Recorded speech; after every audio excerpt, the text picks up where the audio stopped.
klarifikasi Pemda terhadap pemberitaan yang Pak Edo yang sudah naik beberapa waktu yang lalu. Ya. Nah ini lagi-lagi Pemda menyebutkan Pak Edo gagal paham terkait dengan penipuan dan penggelapan.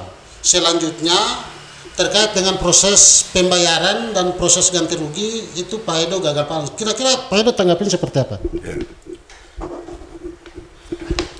Terima kasih kepada media tadi News dalam hal ini Pak Meki. Justru saya bingung dengan apa yang dinyatakan oleh Kabak Hukum Pemda KKT, yaitu Saudara Beni Samangun. Siapa yang gagal paham? Saya bertanya lagi. Justru Kabak Hukum sendiri sebagai pengacara Pemda yang gagal paham, tidak pahami hukum. Saya bilang di sini bahwa saya nyatakan itu karena ada eksekusi dan berita acara maning atau teguran dari Pengadilan Negeri Soblaki. Nah, surat berita acara teguran itu nomor 5 garing BA garing AMN garing 2018 garing PNSML ditandatangani kesepakatan itu pada tanggal 17 September 2021 yang diwakilkan oleh kuasa hukum Pemda KKT, yaitu Saudara Kansus Layan. Nah, isi dari kesepakatan itu saya bacakan supaya publik tahu juga bahwa atas kesepakatan yang diberikan Wakil Ketua Pengadilan Negeri Soblaki Tergugat 1 sekarang termohon eksekusi menyampaikan bahwa belum bisa terlaksana penggantian kerugian tersebut oleh karena proses pengeluaran anggaran tidak bisa dikeluarkan begitu saja. Namun termohon ada mempunyai etiket baik untuk menggantikan kerugian tersebut pada APBD tahun 2022. Ternyata dengan suratan maning ini saya pernah membuat surat juga untuk Bupati dan melalui DPRD untuk membahas di sidang paripurna yang saat itu diusulkan oleh fraksi Persatuan Indonesia itu Pak Pitka Itaborat. Sudah dibahas di agenda fraksi. Nah, ternyata begitu kita cek setelah putusan APBD, penetapan APBD 2022, tidak tercantum dalam mata anggaran pembayaran uang sebesar 75 juta rupiah kepada saya sebagai pemohon eksekusi. Gitu. Sehingga sangat keliru Pak Kabak Hukum itu nyatakan bahwa saya gagal paham. Justru sebaliknya, Kabak Hukum sendiri yang gagal paham. Belajar lagi dan baca regulasi undang-undang yang baik. Dan saya malu apabila saya jadi Kabak Hukum saat ini dan saya tidak pahami hukum. Nah itu, sehingga yang dinyatakan dalam statement itu bahwa mereka akan melapor saya sebagai pencemaran nama baik, ya silakan mereka lapor di polisi supaya kita saling membuktikan apakah siapa yang pencemaran nama baik dan siapa yang melakukan penipuan dan penggelapan. Itu yang saya inginkan. Silakan, mari kita adu. Gitu. Dan yang semestinya membalas saya ini adalah Saudara Bupati Petrus Fatulon, bukan kuasa hukum yang tidak tahu hukum. Ya, karena untuk melaporkan kasus pencemaran nama baik itu adalah pelapor sendiri orang yang merasa dihina atau dicemari, bukan kuasa hukumnya memberikan pendapat hukum yang tidak sesuai dengan aturan yang berlaku. Itu yang saya jelaskan. Tapi terhadap APBD yang tidak tampung di 2022 lalu sudah dimasukkan ke keuangan untuk bersama-sama dengan DPRD untuk masuk di dalam anggaran perubahan dan akan dibahas di anggaran perubahan. Kalau tidak tampung lagi di anggaran perubahan ditunda lagi ke 2023. Kira-kira pendapat Pak Edo seperti apa? Ya ini kan saya bilang dia berjanji maning di hadapan pengadilan. ya, sesuai permohonan eksekusi yang kita lakukan. Sehingga menurut saya ini sudah terjadi penipuan secara hukum. Dia harus bayar.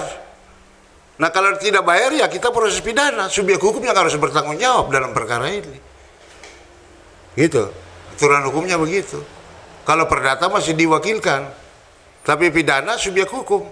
Pemerintah daerah dalam hal ini Bupati KKT yang kalah dalam persidangan ini. Kalaupun itu diatur dengan undang-undang regulasi keuangan negara dan APBD. Ya, regulasi keuangan negara untuk keuangan atau apapun. Kalau putusan pengadilan sudah turun dan dinyatakan inkrah dan eksekusi, harus taat dan harus bayar. Itu tidak ada alasan lain.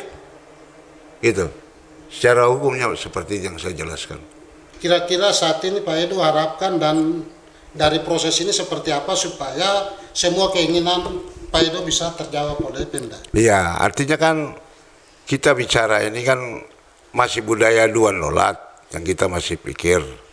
Tapi kalau memang ini tidak bisa ya 1-2 hari saya menghadap Kapolres untuk segera perkembangan pelaporannya sampai ke tingkat mana.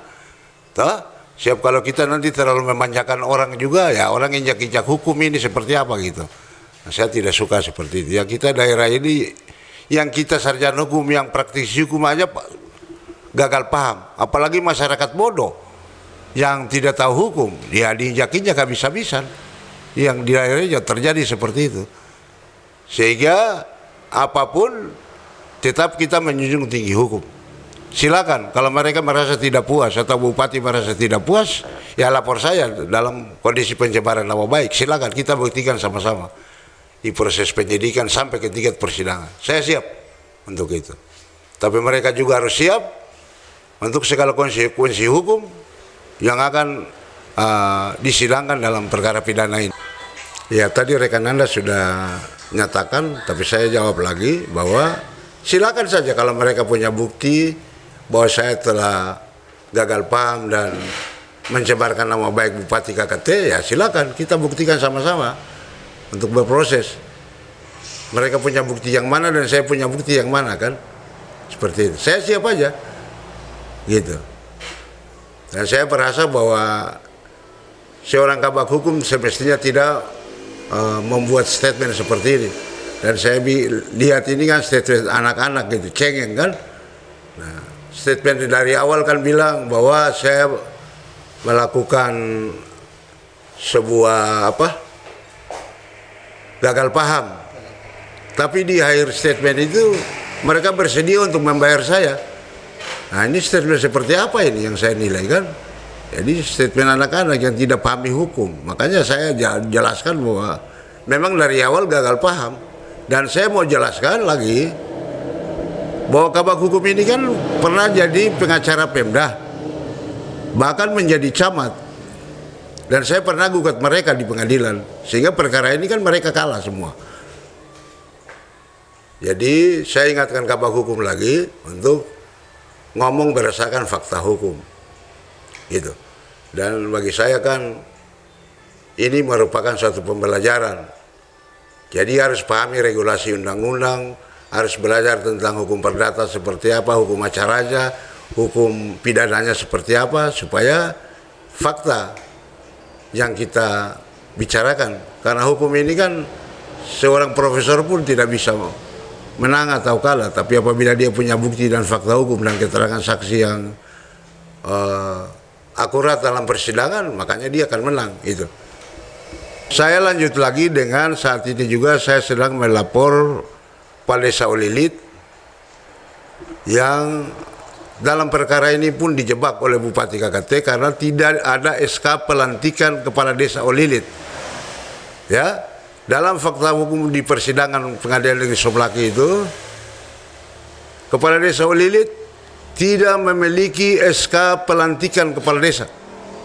Sehingga saya sudah melapor juga di Polres agar harus diproses karena terjadi indikasi korupsi. Seorang kepala desa dilantik tanpa SK atau ini legal standing dan menggunakan uang negara. Ya. Uang negara dalam hal ini penggunaan APBD, sorry bukan APBD tapi APBDes, ya, dan dana-dana desa, ADD yang lain, ADDes yang lain di dalam desa. Sehingga ini harus dipertanggungjawabkan secara hukum. Nah, saya mohon itu karena waktu kita sidang di pengadilan di Somlaki, tergugat satu dalam hal ini pemerintah daerah Kabupaten Kepulauan Tanimbar tidak mampu membuktikan SK pelantikan kepala desa Olilit secara definitif. Nah, padahal acara seremonial semua dilakukan, tapi SK pelantikan legal standing kepala desa itu yang kita pertanyakan.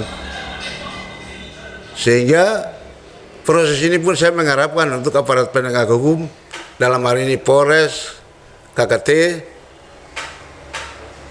Kajari MTB dan Pengadilan Somlaki untuk menindaklanjuti laporan saya ini sampai tuntas. Dan ini tembusannya juga saya sudah tembuskan ke KPK, Jaksa Agung, Mahkamah Agung, seluruhnya di Jakarta untuk memonitor perkara ini. Karena menurut saya sebagai praktisi hukum telah terjadi indikasi korupsi yang menggunakan uang negara. Itu yang saya sampaikan kepada masyarakat supaya masyarakat tahu dan kita kawal proses ini sampai tuntas.